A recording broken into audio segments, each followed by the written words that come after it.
नमस्कार दोस्तों, आप सभी का बहुत बहुत स्वागत है एग्जाम भूमि में। मेरा नाम विकास शुक्ला है और आप सभी लाइव जुड़ चुके हैं मेरे साथ। तो जल्दी से फटाफट जुड़ जाएं और हम स्टार्ट करते हैं आज का अपना स्पेशल सेशन।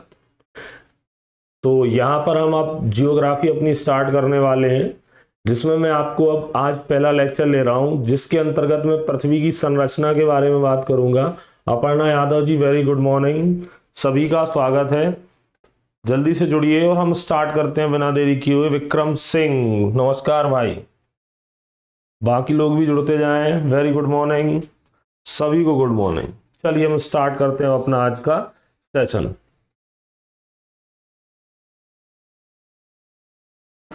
निशा जी बढ़िया, सभी को गुड मॉर्निंग भैया, सभी को गुड मॉर्निंग। चलें,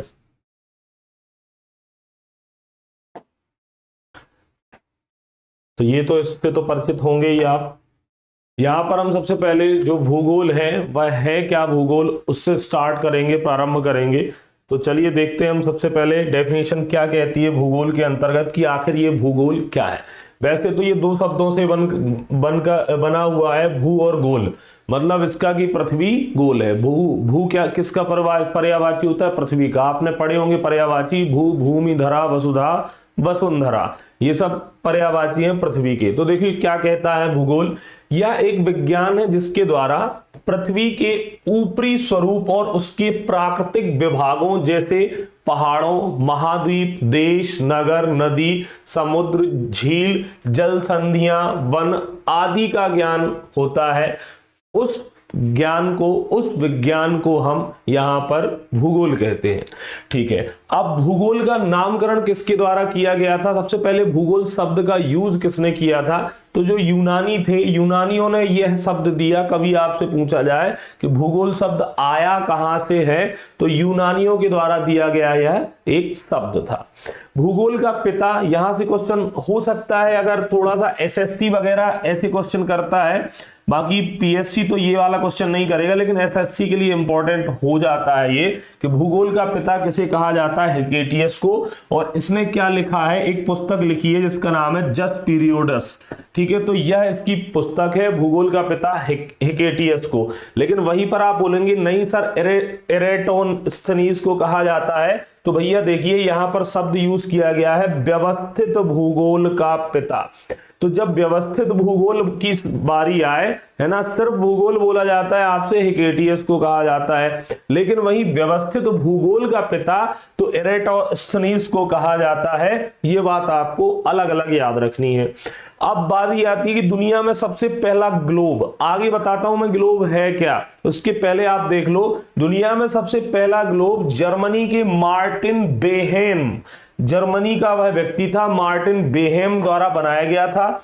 यह ग्लोब उन्होंने निकोलस कोपरनिकस, जानते होंगे आप कोपरनिकस को, ठीक है, कि सिद्धांत के से प्रभावित होकर बनाया था। यहां पर यह ग्लोब उन्होंने जो बनाया था, कोपरनिकस के सिद्धांतों को प्रूव करते हुए उस ग्लोब को उन्होंने तैयार किया था। ये है ग्लोब। अब ग्लोब क्या होता है? ग्लोब मैं बताता हूं पहले आपको डेफिनेशन के तौर पे कि ग्लोब है क्या। ग्लोब कक्षा 4 में भी एक चैप्टर था, ठीक है, ज्योग्राफी। उस समय पर्यावरण चला करती थी, सरकारी स्कूल से पढ़ा हुआ हूं मैं तो वहां पर्यावरण नाम से जो सब्जेक्ट था उसमें था ग्लोब। ग्लोब क्या होता है? तो देखिए, ग्लोब पृथ्वी का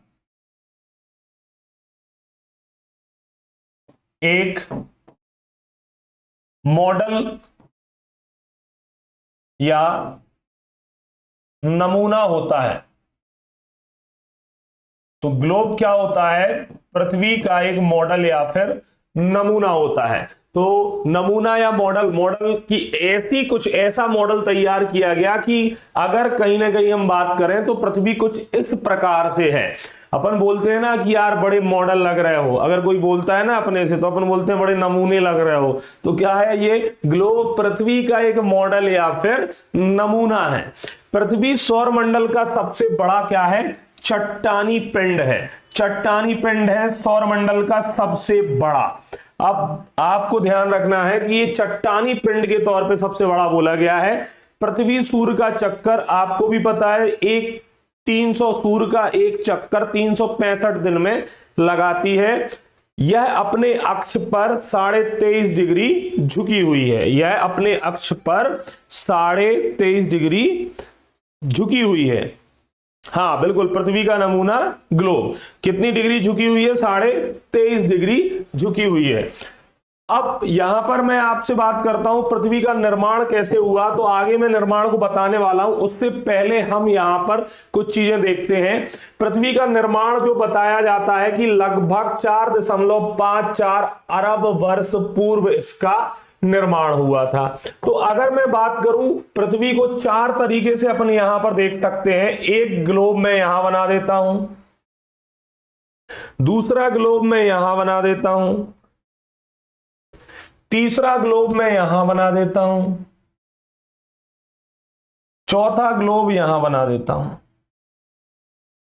तो इसको हम 4 तरीके से देखेंगे।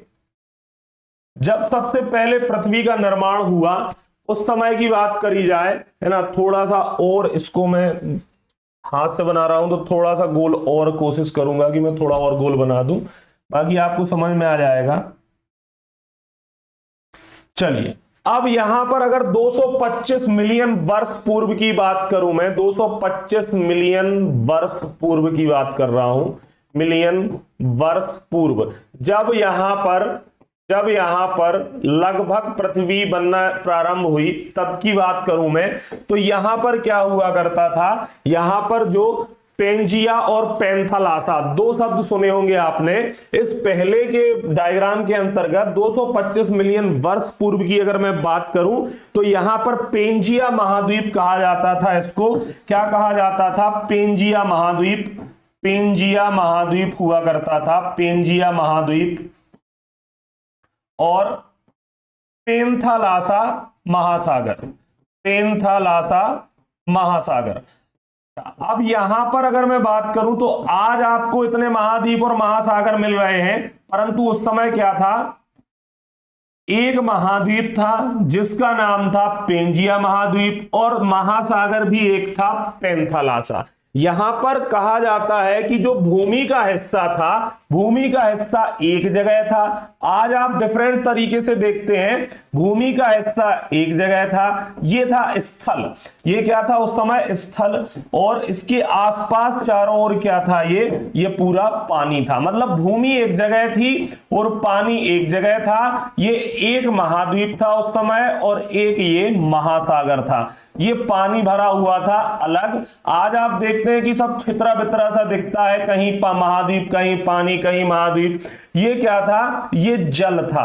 तो जल और स्थल अलग अलग था जब पृथ्वी का क्या हो रहा था? निर्माण हो रहा था, है ना। बिल्कुल, महाविस्फोट सिद्धांत ब्रह्मांड के अंतर्गत आता है और उससे ही क्या होता है? प्लेट विवर्तन की सिद्धांत जो लेमेंतेयर ने दिया था, जॉर्ज लेमेंतेयर ने, तो उनने कहा था कि जो ब्रह्मांड का निर्माण हुआ है वो महाविस्फोट सिद्धांत के तहत हुआ है ना।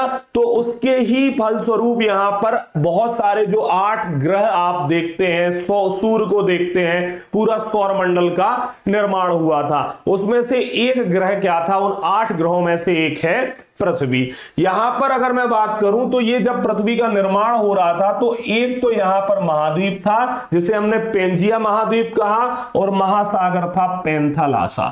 स्थल वाला हिस्सा एक जगह था, पानी वाला, जल वाला हिस्सा एक जगह था। फिर उसके फलस्वरूप उसके बाद जो दूसरा चरण आया, ये दूसरा चरण लगभग 150 मिलियन वर्ष पूर्व की बात है। 150 मिलियन वर्ष पूर्व। अब धीरे धीरे पृथ्वी बन रही है, देख रहे हो आप, 150 मिलियन वर्ष पूर्व की बात आई। तो इसमें क्या चेंज हुआ?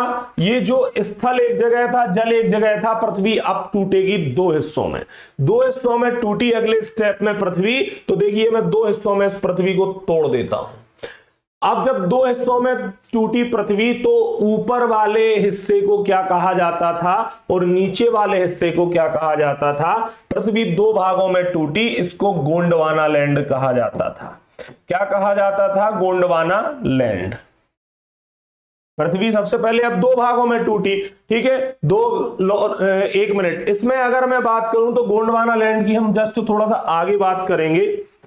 पहले हम थोड़ी सी पृथ्वी के दूसरे हिस्से की बात कर लेते हैं। लगभग 150 मिलियन वर्ष पूर्व की बात है। और इसमें अगर मैं बात करूं तो गोंडवाना और लॉरेशिया या अंगारा लैंड, ठीक है, इतनी बात तो पहले समझ में आ गई होगी, एक जगह स्थल था।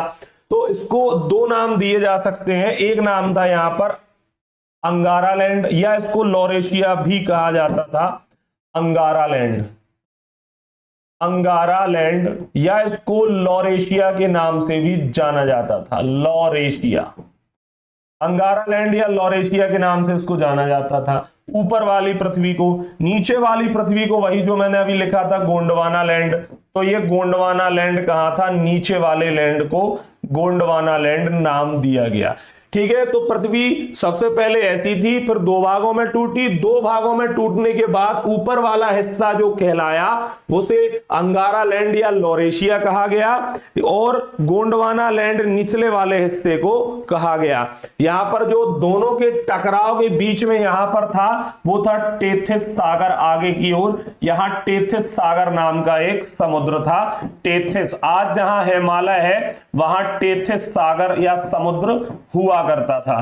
ठीक है, तो पृथ्वी सबसे पहले दो भागों में टूटी। ऊपरी हिस्से को हमने क्या कहा, अंगारा लैंड, नीचे वाले हिस्से को क्या कहा हमने, गोंडवाना लैंड। अब आपको पता होगा कि यहां पर भारत का जन्म होता है, लगभग भारत का जो हिस्सा है वो 100 मिलियन वर्ष पूर्व की बात करते हैं हम तीसरे स्टेप में।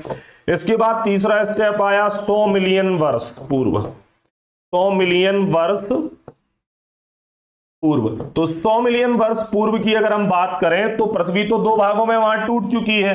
तो भारत कहां हुआ करता था, भारत का जो इतिहास है, भारत की जो धरती है, ये लगभग 100 मिलियन वर्ष पूर्व, जहां आज मेडागास्कर है, यहां पर हमारा भारत हुआ करता था। और भारत किस हिस्से का, भारत कौन सा, नीचे वाला लैंड कौन सा है, गोंडवाना लैंड। जो आप आज सुनते हो ना कि मध्य प्रदेश या भारत प्राचीनतम लैंड, दो ही तो लैंड हुए थे प्राचीनतम, एक था अंगारा, दूसरा गोंडवाना। तो विश्व के सबसे प्राचीनतम भूभाग गोंडवाना लैंड का हिस्सा है, ये गोंडवाना ही तो है, ये गोंडवाना।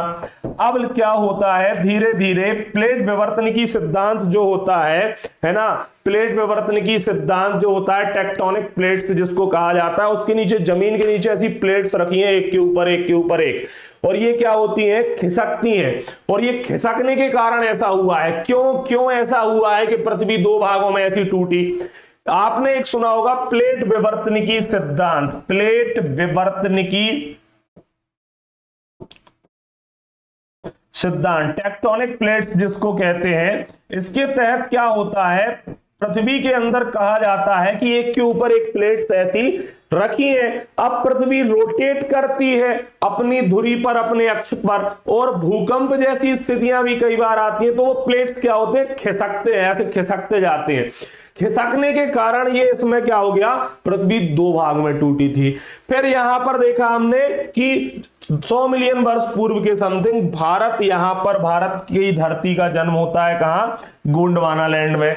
लेकिन अब चौथे स्टेप में हम जो देखने वाले हैं, चौथे स्टेप में क्या होता है, चौथे स्टेप में भारत की स्थिति क्या हो जाती है। देखो ये 20 से, ये हमने इसको दो भाग में बांटा हुआ है अभी भी।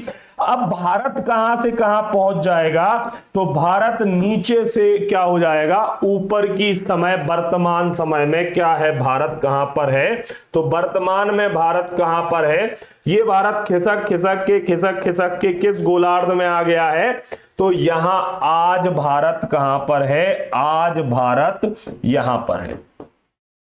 जब इन दोनों, ये दोनों लैंड टकरा रहे थे, गोंडवाना और अंगाला लैंड, तो बीच में जहां टेथिस सागर था, इतनी जबरदस्त चपेट हुई थी कि आज उस टेथिस सागर का, जब दो प्लेट्स ऐसी सामने से आती हैं, एक प्लेट से आ रही है, एक प्लेट से आ रही है, जब दोनों प्लेट्स एक दूसरे से टकराती हैं तो बीच में क्या बन गया, हिमालय पर्वत। जब ये दो प्लेट्स, एक प्लेट्स यहां से चली, नीचे से चली आ रही थी, ये वाली प्लेट्स क्या हो रहा था, नीचे से चली आ रही थी, ऊपर से अंगारा लैंड की, और दो प्लेट्स में जब सामने से टकराव हुआ तो यहां पर क्या बन गया, बीच में हिमालय बन गया। ठीक है, तो ये बिल्कुल, ये पृथ्वी का प्रारंभिक काल मैंने बताया कि किस प्रकार से पृथ्वी अपने स्वरूप को लेती गई। तो एक समय ऐसा था, लगभग 225 मिलियन वर्ष पूर्व की जब बात थी, तो वहां पे क्या हुआ, स्थल वाला भूभाग एक जगह था, जल वाला भूभाग अलग अलग था। ठीक है, इसको कहा जाता था पेंजिया महाद्वीप, और इस पानी वाले हिस्से को पैंथालासा महासागर कहा जाता था। उसके बाद 150 मिलियन वर्ष पूर्व की बात है, यहां पर अंगारा लैंड या लॉरेशिया और गोंडवाना लैंड दो हिस्सों में पृथ्वी टूटी थी। इन दोनों के बीच में जो चपेट हुई, वहां पर टेथिस सागर था, जहां हिमालय आज बन गया।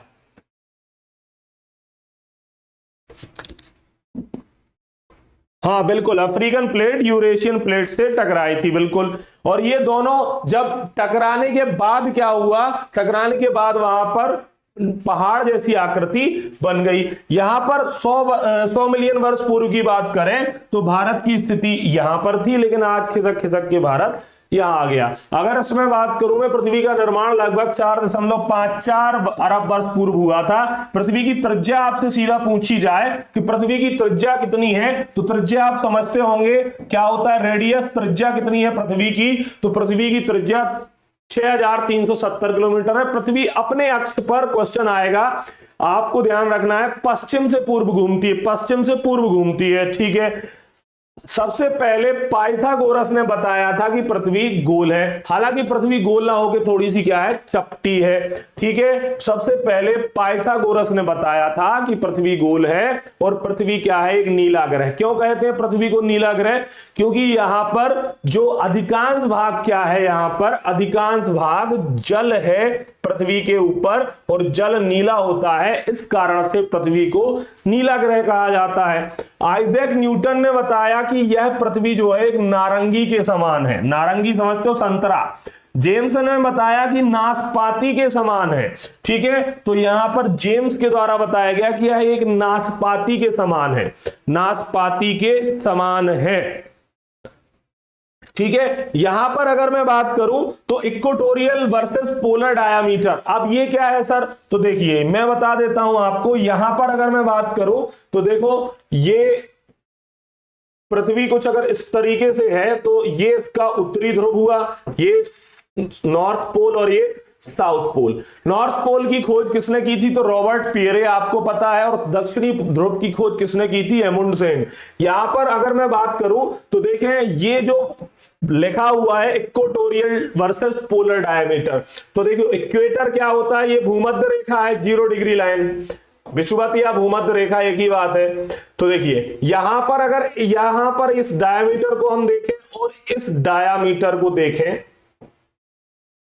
तो मैंने बताया अभी पृथ्वी ऊपर से थोड़ी सी चपटी है। ठीक है, अब चपटी है कि यहां पर क्या है, यहां पर जो इक्वेटोरियल डायामीटर है वो ज्यादा दिखेगा आपको। कितना दिख रहा है, ये वाला डायामीटर जो है ये कितना दिखेगा, तो देखिए ये दिखेगा आपको यहां पर 12,756 किलोमीटर। और ऐसे में पृथ्वी का डायामीटर क्या है, पोलर ध्रुवीय डायामीटर कितना है, तो देखिए इसकी जो लेंथ है वो है 12,713, ये है 12,713। अगर हम आपसे इसका डिफरेंस पूछ ले कि कितने का अंतराल है, तो दोनों को हम घटा देंगे और 43 किलोमीटर का अंतर है। एग्जैक्ट गोल नहीं है पृथ्वी, पृथ्वी थोड़ी सी क्या है, चपटी है, इसलिए ही कहा जाता है कि पृथ्वी ऊपर से कैसी है, चपटी। तो ये लेंथ आपको कम दिख रही होगी, है ना। यहां पर अगर अपन इसमें देखें, देखो 12,713, और यहां पर अगर मैं देखूं तो 12,756, दोनों को अगर हम घटाएंगे तो 43 किलोमीटर का इसमें लगभग डिफरेंस। हालांकि ये क्या है, ये 0.6 में भी आ गया है, लेकिन राउंड फिगर में 43 किलोमीटर ही कहा जाता है।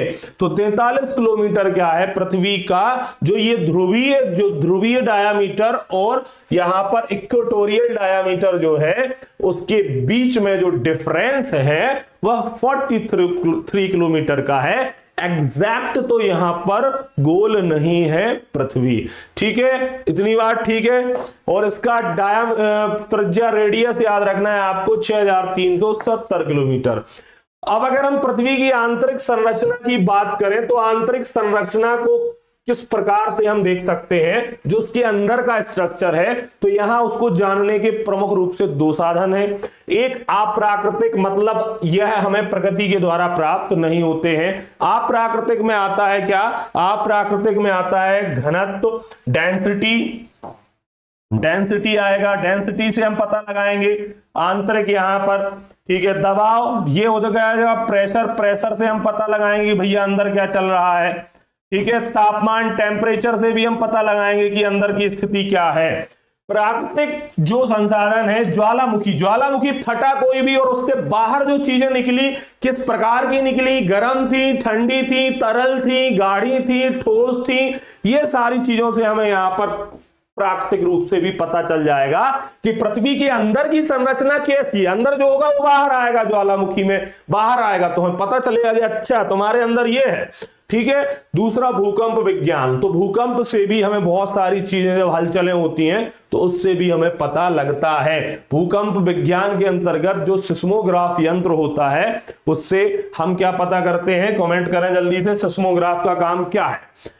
तो देखिए प्राकृतिक साधनों के बारे में अगर पहले हम देखें तो ज्वालामुखी, ज्वालामुखी से हमें क्या पता चलता है, वोल्केनो जिसको आप कहते हैं, वोल्केनो से हमें क्या पता चलता है, तो यह वोल्केनो से जो बाहर आता है आपने देखा होगा तो लावा निकलता है। इससे क्या निकलता है, इसके मुंह से यहां पर लावा निकलता है। लावा क्या होता है, एक गर्म तरल पदार्थ होता है जिसे हम लावा कहते हैं, गर्म तरल पदार्थ, ठीक है। हाँ बिल्कुल, अर्थक्वेक की इंटेंसिटी पता करते हैं सिस्मोग्राफ यंत्र से, बहुत बढ़िया। ये एसएससी में तो कई बार पूछा गया है और सिंपल है। यहां पर अगर मैं बात करूं तो तरल लावा यह सिद्ध करता है कि कहीं ना कहीं पृथ्वी का आंतरिक भाग कैसा, तरल और गर्म है, तरल भी है और गर्म। ये गर्म के कहां पे लिखेंगे हम, तो तापमान के अंतर्गत, ठीक है। भूकंप विज्ञान से क्या पता चलता है, यह ऐसा साधन है कि पृथ्वी की बनावट का सही ज्ञान, कि किस प्रकार से जो भूकंप हुआ तो पृथ्वी की बनावट किस प्रकार से है जिसने ये भूकंप इस तरीके से, इस पैमाने का, इस इंटेंसिटी का किया है, और इसके लिए यंत्र होता है जो वो सिस्मोग्राफ होता है। दूसरी ओर अगर मैं बात करूं तो ये क्या है, ये अप्राकृतिक साधन है, अप्राकृतिक साधन। प्रकृति ने नहीं बताया है ये, लेकिन हमने पता किया है कि भाई क्या चल रहा है। तो पृथ्वी का घनत्व, तो अगर आपसे ओवरऑल पृथ्वी का घनत्व पूछा जाए और बस यही याद रखना है आपको, तो 5.5 ग्राम, यहां पर ग्राम सेंटीमीटर क्यूब आपको दिखेगा, क्योंकि घनत्व की बात की जा रही है और घनत्व की यूनिट ग्राम सेंटीमीटर क्यूब होता है। यहां पर पृथ्वी का घनत्व तो सीधा याद रखना है 5.5 ग्राम सेंटीमीटर क्यूब है। अब पृथ्वी के 3 हिस्से हैं जो आगे मैं बताने वाला हूं। भूपरपटी, भूपरपटी जिसको आप क्या कहते हैं, क्रस्ट कहते हैं, तो यहां पर ये 2.7 से 3 ग्राम सेंटीमीटर क्यूब आपको देखने को मिलेगा। इसका भूपरपटी मतलब ऊपरी हिस्सा, आगे मैं बताऊंगा आपको, आगे मैं बता दूंगा आपको, अभी थोड़ा सा सब्र करना। 3 हिस्सों में पृथ्वी को बांटा है। भूपरपटी मतलब ऊपरी हिस्सा जहां पे आप देखते हैं अपनी जमीन को, और वहां पर ये 2.7 से 3 ग्राम सेंटीमीटर क्यूब तक है। मेंटल जिसको आप आवरण कहते हैं हिंदी में, आवरण, और ये 3.5 ग्राम सेंटीमीटर क्यूब के समथिंग मिलेगा। जो कोर मिलेगा आपको, कोर या केंद्रीय भाग, ये थोड़ा सा यहां पे गड़बड़ हो गया। मेंटल के अंतर्गत जो आपको देखने को मिलेगा, मेंटल 5.5 ग्राम सेंटीमीटर क्यूब के समथिंग दिखेगा, और ये कोर यहां गलत लिख गया, कोर ये होता है कोर। एक सेकंड, चलिए। मेंटल को आवरण कहते हैं अपन। सबसे पहले हिंदी लिखेंगे क्योंकि हिंदी के हिसाब से मुझे याद है, इंग्लिश के शब्द यूज होने पे थोड़ी सी दिक्कत हो जाती है। मेंटल जो है, मेंटल 3.5 ग्राम सेंटीमीटर क्यूब है। वहीं पर जो कोर है, कोर जो अंदर का भाग है, इसे हम बोल सकते हैं अंदरूनी भाग, आंतरिक भाग लिख देता हूं मैं, आंतरिक भाग। आंतरिक भाग 5.5 ग्राम सेंटीमीटर क्यूब है। वहीं पर अगर एग्जैक्ट केंद्र में पहुंच जाते हैं आप,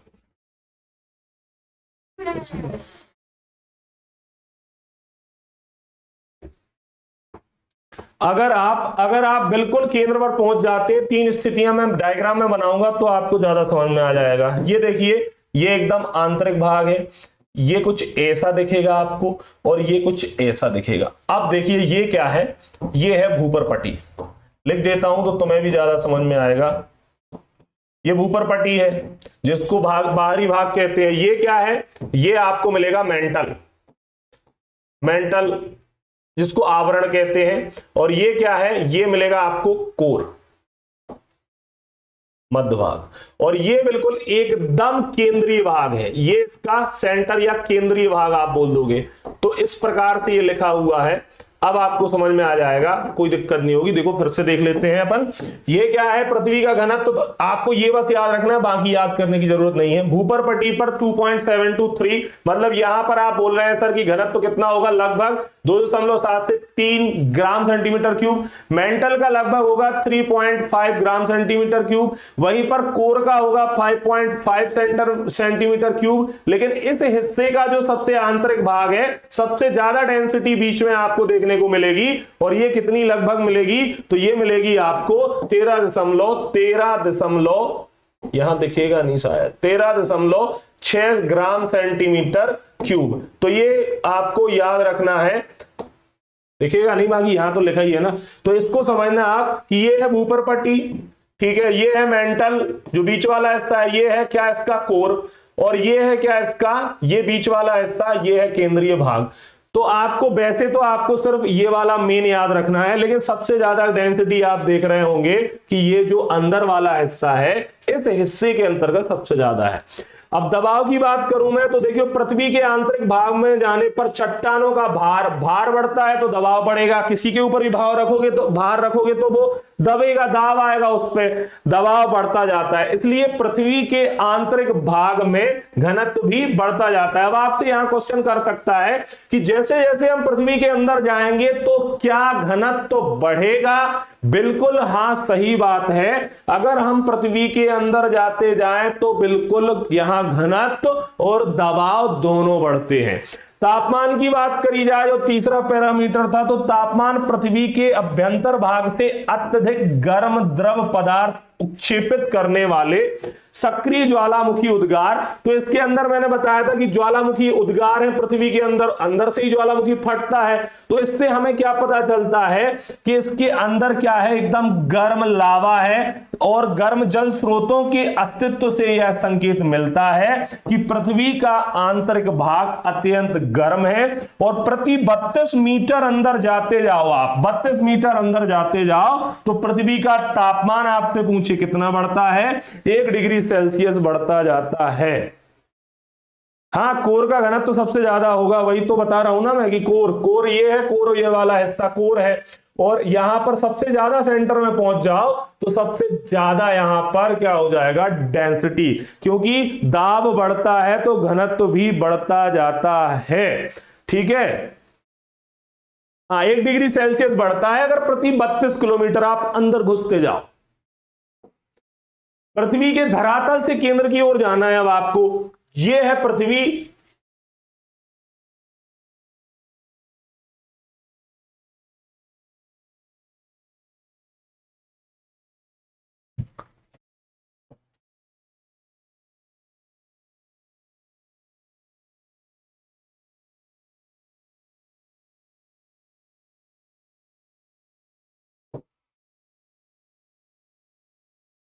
देखो ये क्या है, भूपर पट्टी। ये क्या है, मेंटल। ये क्या है,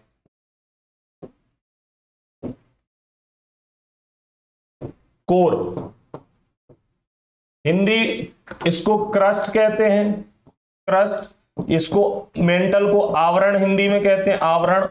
और इसको मध्य भाग कहा जाता है, कोर। अब यहां पर हम समझते हैं क्या कहना चाह रहा है ये पहली लाइन। पृथ्वी के धरातल से केंद्र की ओर जाओ, अब आपको धरातल क्या है, ऊपरी हिस्सा होगा। धरातल से आपको कहां जाना है, केंद्र की ओर। धरातल से केंद्र की ओर जाने पर आपको सबसे ऊपर क्या मिलता है, सिलिकॉन और एल्यूमिनियम। प्रमुख रूप से सिलिका और एल्यूमिनियम आपको यहां पर क्या मिलेगा, यहां पर जो मिलता है इसके अंतर्गत सिलिकॉन या सिलिका और एल्यूमिनियम, दो चीजें कहां पर मिलती हैं, तो ये सर भूपर पट्टी में मिलती हैं। ठीक है, सबसे पहले अगर मैं बात करूं तो सियाल, सीमा और नीफे। सियाल, सीमा, नीफे, सबसे बाहर क्या मिलेगा आपको, सबसे बाहर मिलेगा सर सियाल, उसके बाद सीमा और उसके बाद नीफे। तो देखते हैं कहां कहां क्या क्या है। ये देखिए सियाल कहां मिला आपको, सबसे बाहरी भाग में। सियाल के अंदर मिलना है वो आपको सीमा। तो देखिए सीमा क्या है, तो यहां पर हम देखते हैं ये सीमा, सियाल और सीमा, सिलिका और मैग्नीशियम, ये कहां मिलना है आपको, मेंटल, इस हिस्से में। कहां पर, मेंटल में। ठीक है, इसके बाद आपको जो नीफे मिलना है, निकेल और आयरन, Fe लोहा होता है, तो ये निकेल और आयरन कहां मिलना है आपको, नीफे, ये मिलना है आपको ये कोर में, ये कोर में। ठीक है, तो अगर आप बाहर से अंदर की ओर जा रहे हो तो सबसे ऊपर आपको सिलिकॉन और एल्यूमिनियम मिलने वाला है। आप फिर बीच वाले भाग में जाओगे तो सीमा, इसको क्या कहते हैं, सियाल, सियाल कहते हैं, याद रखने के लिए सियाल। ये क्या हो जाएगा, मध्य भाग में सीमा, मध्य भाग में सीमा रहती है। और ये मध्य भाग, सॉरी बोल दिया मैंने, ये वाला भाग मेंटल आवरण, तो ये इसको सीमा, और एकदम बीच वाला भाग मध्य, या आपको लिखना हो तो आंतरिक भाग लिख लेना, यहां कंफ्यूज मत हो जाना कि मध्य भाग मतलब मेंटल तो नहीं है, आंतरिक, आंतरिक भाग ऐसा लिख लो, आंतरिक भाग। आंतरिक भाग क्या है, नीफे, निकेल, और यहां पर Fe किसका होता है, आयरन या लोहा का सिंबल होता है। ठीक है, तो बाहर से अंदर की ओर अगर हम जाते हैं तो ये सीमा, सॉरी सियाल, सीमा और नीफे, यहां पर अगर हम देखें तो ये वही लिखा है कि पृथ्वी के धरातल से केंद्र की ओर जाओ। आप पृथ्वी के ऊपर बैठे हो, अब अंदर घुसते जाओ, तो सबसे पहले सियाल, तो याद रखना आपकी सियार बैठा रहता है ऐसा कुछ। फिर उसके बाद सीमा का घर बीच वाले भाग में है, जो कि मेंटल में, आवरण में बैठा है। फिर नीफे, और नीफे सबसे नीचे वाला हिस्सा है नीफे, सियाल, सीमा, नीफे, ये ऑर्डर है इसका। अगर मैं बात करूं भूपर पट्टी, तो भूपर पट्टी कहां से कहां तक है, तो लगभग 34 किलोमीटर तक क्या है, भूपर पट्टी। भूपर पट्टी कहां तक है, तो ये 34 किलोमीटर तक आपको क्या मिलेगी, भूपर पट्टी। ये बात आपको याद रखनी है। ठीक है, पहली बात हमने देख ली कि भूपर पट्टी ऊपरी भाग में आपको जाना, 34 किलोमीटर तक चले जाओ, वहां भूपर पट्टी आपको मिलेगी। 1% पूरी पृथ्वी का ये कितना हिस्सा है, लगभग 1% आपको, ये जितनी भी पृथ्वी है पूरी, उसका कितना है, 1% हिस्सा है, ये याद रख लेना है। यहां पे क्या मिलता है, तो अभी मैंने बताया कि यहां पर क्या मिलता है बेटा, ये क्या मिलता है, 1% भी लिख देता हूं ये यहां पर, तो 1% के लगभग है। और यहां पर क्या मिलता है, तो यहां पर सियाल, सिलिकॉन और एल्यूमिनियम। आपसे पूछा जाएगा सबसे ज्यादा पाए जाने वाला तत्व भूपर पट्टी पर सबसे ज्यादा क्या होता है, तो ऑक्सीजन आपको सबसे ज्यादा मिलेगी। ठीक है, ऑक्सीजन सबसे ज्यादा है, उसके बाद सिलिकॉन और एल्यूमिनियम। सिलिकॉन दूसरे नंबर पर मिलेगा, सिलिका या आप लिख लेना, ठीक है, सिलिका लिख लेना, कोई दिक्कत नहीं है, सिलिकॉन या सिलिका एक ही बात है। सिलिका 27.72%, जबकि यहां पर एल्यूमिनियम 8.13%। सबसे ज्यादा ऑक्सीजन मिलती है यहां पर। ठीक है,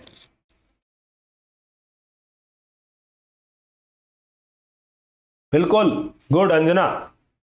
ठीक है, तो ये सबसे ज्यादा इस पे ऑक्सीजन होती है। और सियाल, सिलिकॉन और एल्यूमिनियम ये कहां पर होते हैं, भूपर पट्टी, आपको याद रखना है, ये मैं आपको बता ही चुका, तो भूपर पट्टी के अंतर्गत। ठीक है, दूसरी बात आता है आवरण, या जिसको कहते हैं आप मेंटल। तो मेंटल क्या है, सबसे ज्यादा दिख रहा होगा आपको, ये कहां तक है पृथ्वी में। आप इसके बाद 34 किलोमीटर के बाद जब घुसोगे तो आपको क्या मिलेगा, आवरण या मेंटल। चले मत जाना, 29,000 किलोमीटर तक मिलेगा। और ये क्या है, 80% पृथ्वी का सर्वाधिक भाग आपसे पूछे किसने घेरा है, कोर, क्रस्ट, मेंटल कोर में से, तो आपको बोला है मेंटल ने सबसे ज्यादा घेरा है। और इसमें क्या है, अभी अभी बताया मैंने, सिलिकॉन और मैग्नीशियम, ये लगभग कितना है, 83% आपको मिलेगा। ये 1% है, ये 83% आपको मेंटल सबसे बड़ा भाग दिखेगा। और इसमें क्या है, इसमें सिलिका और मैग्नीशियम, ये क्या है बेटा, सिलिका और मैग्नीशियम मिल जाएगा आपको। मैग्नीशियम, सिलिका और मैग्नीशियम दो आपको इसके अंतर्गत ये मिलेंगे, जो कि पृथ्वी का सबसे बड़ा हिस्सा है। 29,000 किलोमीटर, 83 परसेंटाइल के आसपास आपको देखने को मिल जाएगा। ठीक है, और इसमें क्या होता है, सीमा, सिलिका और मैग्नीशियम। फिर इसके बाद और अंदर जाते हैं हम पृथ्वी में। जब हम और अंदर गए भैया, और अंदर जाने पर आपको क्या मिलेगा, कोर मिलेगा। अब कोर मिलेगा तो इसमें क्या होगा, कोर के अंतर्गत देखते हैं मध्य भाग या कोर कितना है, तो देखिए 16%। एक ये हो गया, 83 ये हो गया, तो 16 ही बचा, 16% भाग। इसमें तरल और ठोस दोनों घटक हैं। लावा निकल रहा है तो लावा तरल होता है ना, तो इसमें तरल और ठोस दोनों टाइप के हैं, तरल और ठोस दोनों प्रकार के घटक हैं। और इसमें क्या होता है, नीफे क्या है सर, ये निकेल है, निकेल।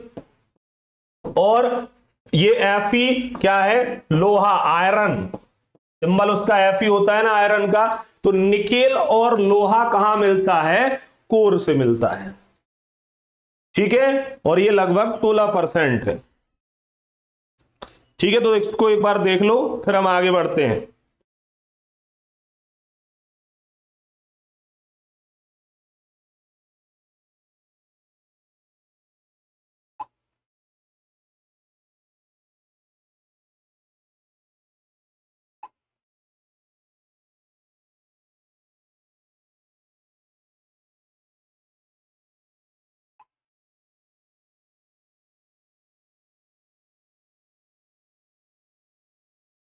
चलिए अब हम आगे बढ़ते हैं। इतनी चीज समझ में आ गई आपको, ऊपर पट्टी, हाँ, कोर लगभग हर जगह थोड़ा सा, बिल्कुल, कोर लगभग जो है आपको 6,378 किलोमीटर तक मिलेगा। 6,000, अच्छा लिखा नहीं था क्या इसमें, अच्छा इसमें लिखा नहीं था, बिल्कुल 6,378 किलोमीटर है, लिख लेना। शायद इसमें मैंने टाइप तो मैंने ही की है, पूरी फाइल टाइप करते हुए मिस कर दिया होगा मैंने। टाइपिंग अच्छी कर ले रहा हूं मैं अब, कि नहीं? ठीक है, तो ये आपको इतनी चीजें याद रखना है। सबसे ज्यादा डेंसिटी आपसे पूछे कि सबसे ज्यादा घनत्व तो कहां है, तो सबसे ज्यादा घनत्व तो यहां है। आगे बढ़े अपन, चलिए। अब इनके बीच में अंशबद्धता आपने देखी होगी, बिल्कुल।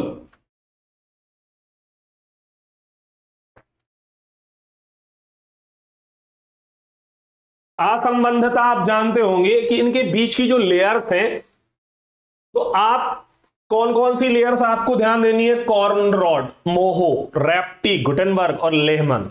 ये आपसे पूछी जा सकती है एग्जाम में कि यह जो है रेप्टी अंसंबंधता किसके बीच में होती है। तो देखिए मैंने बहुत लाइन से लिखा है इसको, ये मैंने ऐसा बनाया भी था, CMRGL, मेरे को भूल जाता था, 4-5 साल पहले मैंने ये बनाया था CMRGL। अब इससे देखिए आपको मैं क्या बताने वाला हूं। सी से मतलब कॉनरोड, आप सबसे ऊपर से जाएंगे, ये है पृथ्वी का एक हमने बढ़िया केक सा निकाल लिया, ये है कॉनरॉड। अब कॉनरॉड कहां पे होगी, तो देखिए कॉनरॉड अंसभ्यता संबंधता ऊपरी क्रस्ट और निचले क्रस्ट। अब ऊपरी क्रस्ट और निचला क्रस्ट क्या होगा, तो देखिए ऊपरी क्रस्ट, ये ऊपर का हिस्सा क्या है, क्रस्ट है, तो ऊपरी क्रस्ट और निचले क्रस्ट के बीच का जो हिस्सा है ये लिखा है क्या यहां पर, कॉनरॉड। तो सबसे ऊपर क्या मिलेगा आपको, कॉनरॉड। कॉनरॉड का मैंने यहां सी उठा लिया था, कॉनरॉड। सबसे ऊपर क्या मिलेगा बेटा आपको, कॉनरॉड। ये किसके बीच में होगा, तो ऊपरी क्रस्ट और निचले क्रस्ट के बीच का हिस्सा क्या होगा, ये क्रस्ट लिखा है, ऊपरी क्रस्ट और निचले क्रस्ट के बीच का हिस्सा क्या कहलाता है, कॉनरॉड कहलाता है। ठीक है,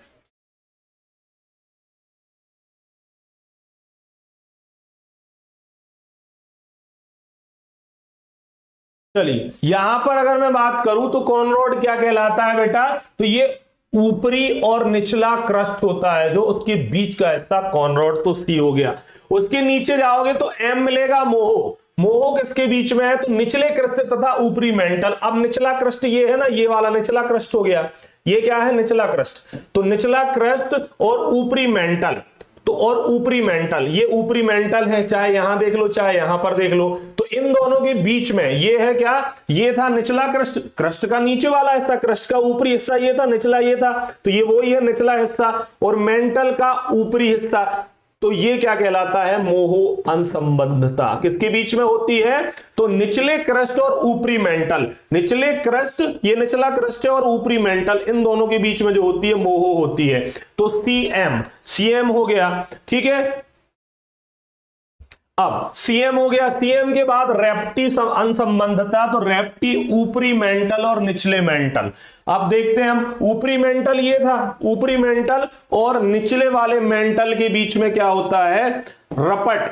तो रपटा लगा देते हैं, ऐसे कुछ याद रखना, मेंटल के बीच में ही होती है। जो मेंटल होता है आदमी थोड़ा सा ऐसे याद कर लेना, भूल जाता है, थोड़ा पागल होता है, जो उसको अपन रेप्टा मार देते हैं कि नहीं मार देते हैं। तो रेप्टी किसके बीच में है, अपर मेंटल और लोअर मेंटल, ऊपरी मेंटल और निचले मेंटल। ये है ऊपरी मेंटल और ये है निचला मेंटल, इसके बीच की असंबद्धता को क्या कहते हैं, रेप्टी असंबद्धता। तो सीएम के बाद आर आ गया, लाइन से चलना है अपन अंदर जाते हुए। फिर आता है जी, जी का मतलब होता है गुटनबर्ग। गुटनबर्ग कहां पर मिलेगा, निचले मेंटल और ऊपरी कोर। तो निचला मेंटल हमने यहां छोड़ा था, ये था निचला मेंटल और ऊपरी कोर। तो ऊपरी कोर जो आएगा है ना, ऊपरी कोर, जो ऊपरी कोर, बाहरी कोर या ऊपरी कोर एक ही बात है। यहां पर आपको क्या मिलेगा, गुटनबर्ग। ऊपरी मेंटल और निचले, ऊपरी सॉरी निचले मेंटल, नीचे वाला मेंटल है ये, ऊपरी मेंटल ये था, निचले वाले मेंटल, नीचे वाला मेंटल और ऊपरी कोर। और कोर का ये ऊपरी हिस्सा, क्योंकि कोर तो नीचे तक जा रही है, तो ऊपरी कोर। और इसके बीच में जो पाया जाता है ये वाला हिस्सा, यहां पर अगर मैं बात करूं तो इसको क्या कहा जाता है, गुटनबर्ग। अब लेहमन कहां होता है, तो बाहरी कोर और आंतरिक कोर। बाहरी कोर, ये बाहरी कोर और आंतरिक कोर के बीच में क्या है, लेहमन, इसको कहा जाता है लेहमन। तो लाइन से लिखा है मैंने CMRGL, CMRGL, ये थोड़ा सा याद रखोगे तो तुम्हें याद बना रहेगा CMRGL।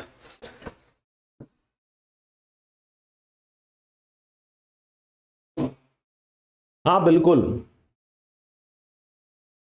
दो परतों की विशेषता है इसमें, क्योंकि ये कॉमन भाग पड़ता है। तो यहां इस परत की विशेषता और इस परत की विशेषता, दोनों की विशेषताएं यहां पर इस हिस्से में पाई जाती हैं, क्योंकि उन दोनों के बीच की लेयर है ये, है ना। और उस लेयर को नाम दिया गया है कॉनरॉड, मोहो, रेप्टी, गुटनबर्ग और लेहमन। तो ये लाइन से आपको याद रखनी है, तो आपको याद बनी रहेंगी कि Conrad, CM, Moho, R, Repetti, G, Gutenberg, L, Lehmann. तो ऊपरी क्रस्ट और निचले क्रस्ट, एक बार आप सब ध्यान से थोड़ा सा समझना, है ना। अन्य कोई काम कर रहा है तो उसको साइड में रख देना, दो काम एक साथ मत करना अभी, क्योंकि समझने में अदरवाइज आपको दिक्कत ना हो, ठीक है। तो ये यहां पर कॉनरॉड जिसको कहा जाता है, तो ये ऊपरी क्रस्ट और निचले क्रस्ट, ऊपरी क्रस्ट और निचले क्रस्ट के बीच में है ये, जिसको हम क्या कहते हैं, कॉनरॉड। उसके बाद मोहो, मोहो स्टार्ट होता है जहां ये समाप्त हुआ था। तो निचले क्रस्ट, ये निचला क्रस्ट और ऊपरी मेंटल, इन दोनों के बीच में जो है ये क्या है, यहां पर मोहो होता है। उसके बाद रेप्टी आता है, तो ऊपरी मेंटल, ये ऊपरी मेंटल था, और निचला मेंटल, ऊपरी मेंटल, रेप्टी, रपटा मार देते हैं अपन मेंटल को, चाहे वो ऊपर वाला मेंटल हो चाहे नीचे वाला। फिर उसके बाद आता है क्या, अब जहां हमने छोड़ा था निचला मेंटल, तो निचले मेंटल से उठा लिया, निचले मेंटल से कोर के बीच की जो ये असंबद्धता है, इसको क्या कहते हैं, गुटनबर्ग। अब हमने ऊपरी कोर तक छोड़ा है, तो ऊपरी कोर या बाहरी कोर एक ही बात है, ऊपरी कोर और आंतरिक कोर तक को जो पृथक करता है उसको लेहमन कहा जाता है, लेहमन, ठीक है। बिल्कुल लाइन से लिखा है, ये ट्रिक भी आप इसके हिसाब से थोड़ा दिमाग में रखोगे ना, CMRGL, उससे भी लाइन से आपको बना रहेगा कि इसके बाद एक, क्योंकि आप फिर उसके हिसाब से अंदर जाते जाएंगे इसके हिसाब से, तो और याद बना रहेगा CMRGL, ठीक है। अब हम आगे चलते हैं। तो ये तो ठीक है, ये तो आपको पता ही होगा। मैप ऑफ द वर्ल्ड, ये भी आप देख लेना, आपके लिए इसमें पेज में PDF में आपको मिल जाएगा, है ना। अब अक्षांश और देशांतर की बात करनी है हमें। अक्षांश और देशांतर में थोड़ा सा बड़ा पार्ट है, इसलिए अक्षांश और देशांतर अपन नेक्स्ट लेक्चर में करेंगे, है ना। थोड़ा सा आप सभी आराम से पढ़ते चलिए और अपन भी कवर करते जाएंगे, कोई भी पॉइंट ऐसा नहीं छूटेगा, और अगर एक आध कोई पॉइंट मिस होगा तो मैं अगले लेक्चर में बता ही देता हूं आपको, ठीक है। यहां पर इसको अभी एंड करते हैं अपन, क्योंकि वो लेक्चर बहुत ज्यादा बड़ा हो जाएगा, ठीक है। तो इसके बाद अपन पढ़ेंगे अक्षांश और देशांतर रेखाएं। अक्षांश और देशांतर रेखाएं आगे आने वाले हिस्से में अपन पढ़ेंगे। तो ये याद रखना है पृथ्वी की आंतरिक संरचना को आपको, कि किस प्रकार से पृथ्वी की आंतरिक संरचना है और क्या इसके ऊपरी हिस्से में पाया जाता है, कहाँ डेंसिटी ज्यादा है, कहाँ ताप ज्यादा है, यहां तक आपको याद रखना है। इसके आगे अपन नेक्स्ट लेक्चर में पढ़ेंगे। धन्यवाद सभी का, भैया सभी को धन्यवाद, अपर्णा जी, विक्रम भाई, अंजना, जो भी लाइव हैं और जो बाद में भी देखेंगे उन सभी का धन्यवाद। नेक्स्ट लेक्चर में अपन पढ़ेंगे, इसको थोड़ा सा रिवाइज भी कर लेना, आप खुद से भरना बनाना और याद करना कि कैसे कहाँ पे क्या होता है, और आपको समझ में आ जाएगा। चलिए मिलते हैं नेक्स्ट लेक्चर में। एक आध कोई पॉइंट ऐसा होगा तो अपन अपडेट नेक्स्ट लेक्चर में भी कर देंगे, डोंट वरी। मिलते हैं नेक्स्ट लेक्चर में। जय हिंद, जय भारत।